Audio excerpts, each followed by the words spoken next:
Hello everybody and welcome to another edition of 5 Facts. We're here today to talk about Last House on the Left. It's a 1972 movie, it's the first from Wes Craven. We're also going to talk a little bit about the 2009 remake. So, without any further ado, let's get to the facts. Fact number 1, these films were not easy on the leading ladies. Sandra Peabody said that she was pretty much terrorized for this whole production. She was terrified of David Hess and Fred Lincoln because they stayed in character even when they weren't on set. So she never really got a break from these guys. She never got to be comfortable around them. It was just something where she had to deal with these guys acting like complete psychopaths. If you'll notice, her career didn't last too terribly long. She did a bunch of other horror movies, but then completely got out of the limelight and hasn't really talked about Last House on the Left since then. She was scared to death of us, Fred Lincoln had said. And David Hess actually ignored all the times that she complained about how uncomfortable she was on the set of this movie.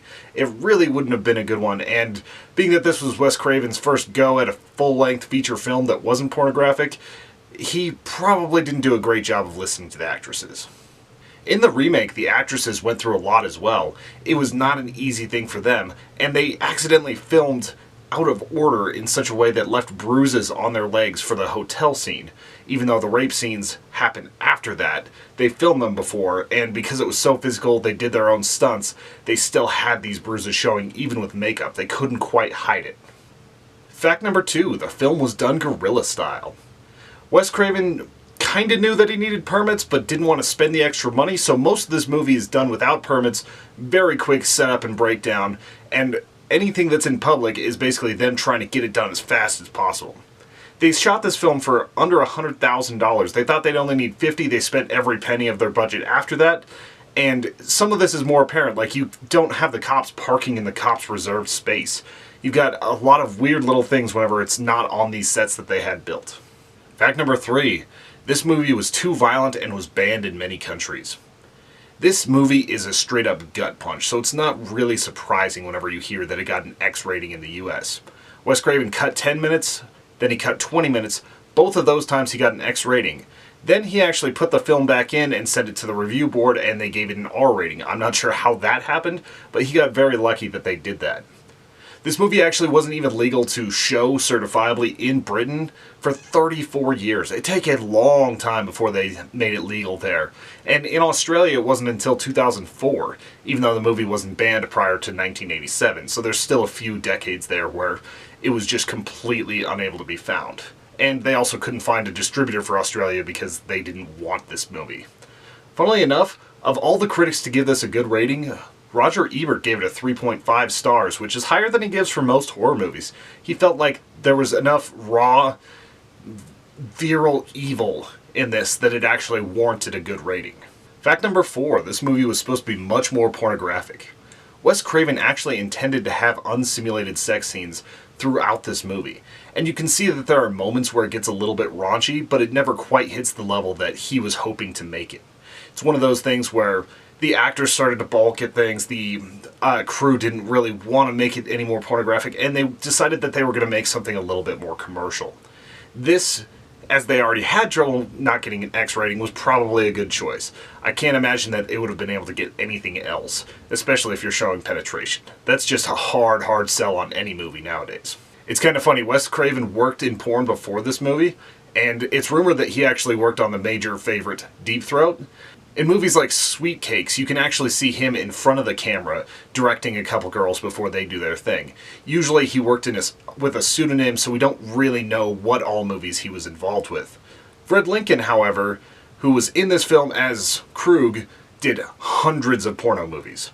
Like, he directed hundreds, he was in hundreds. He basically just did a lot with porn, both before and after this movie. Fact number 5, popcorn facts. Fred Lincoln, who we were just talking about being in a ton of porn, actually said this is the only movie he regrets making. He felt that it was too evil for what they were trying to do. It was too exploitative. It just wasn't good. He doesn't feel good about making this movie. He said he wished it had been banned in the US. The woman in the chicken truck, Ada Washington, was actually the housekeeper for where they were filming. She was only in this movie, and this is her only IMDb credit, which isn't that surprising. She was a good bit of levity, even though I really didn't like the cops in this movie. They were just too inept, but that was a really funny moment. A mixture of red and blue food coloring was actually used for the blood in this movie. And this sounds like it's kind of common sense, especially when you mix it with like cornmeal and water. But there were a lot of movies in the 70s where the blood looked so phony. It was basically just red paint and it didn't look right. This is one of the first movies I can remember seeing from this era that actually had blood that looked realistic. And there are a lot of scenes where it's gratuitous and disgusting, and like they're cutting into Mary and all this.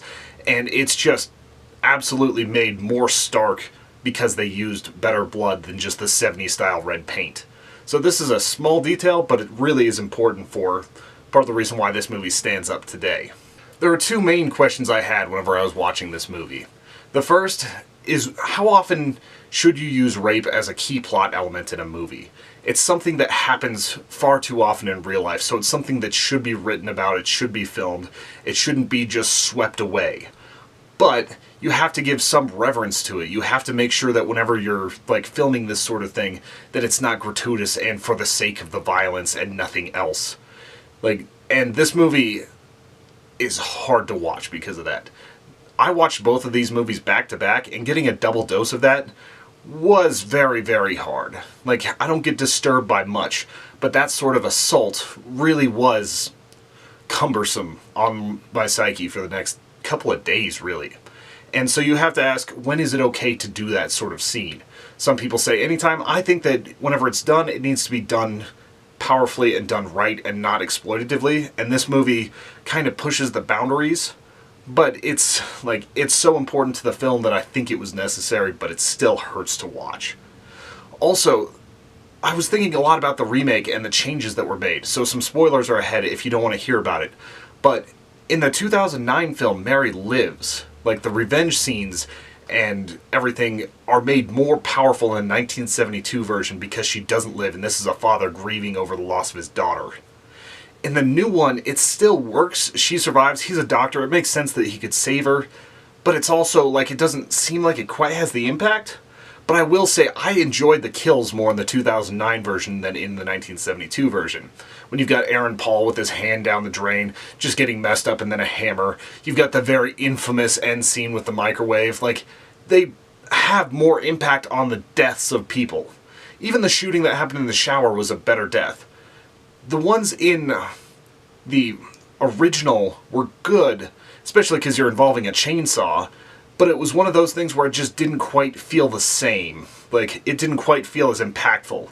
It also went so quick from being alright, my daughter's dead, to we're going revenge and we're not grieving, we're not doing anything like that, that it felt a little bit rushed there. It felt like there could have been a couple minutes of them trying to collect themselves, not immediately. However, I will say the 1972 version does have a woman biting a man's dick off, and that's a pretty bad way to go. So some of the deaths were pretty brutal there too. I really want to know what you guys thought about this. Have you seen the original and the new one? Did you think that this movie should have been remade? What do you feel about this? Did you like the kills better? What made you think more in this movie?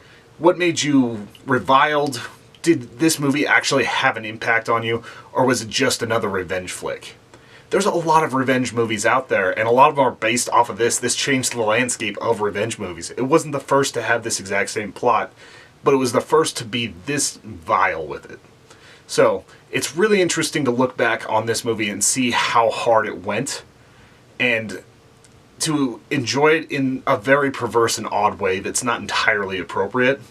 It's one of those where you shouldn't be able to cognitively enjoy it, but because the revenge is so satisfying, you get that little bit of bloodlust. And I'm kind of going on a little bit, but tell me what you guys thought about it in the comments. I'd love to know your opinions. Also, throw some suggestions in there. I need some new movies that are going to be fun to review for you guys. Thank you. Check out our Patreon at patreon.com/humanechoes, and we will see you again soon.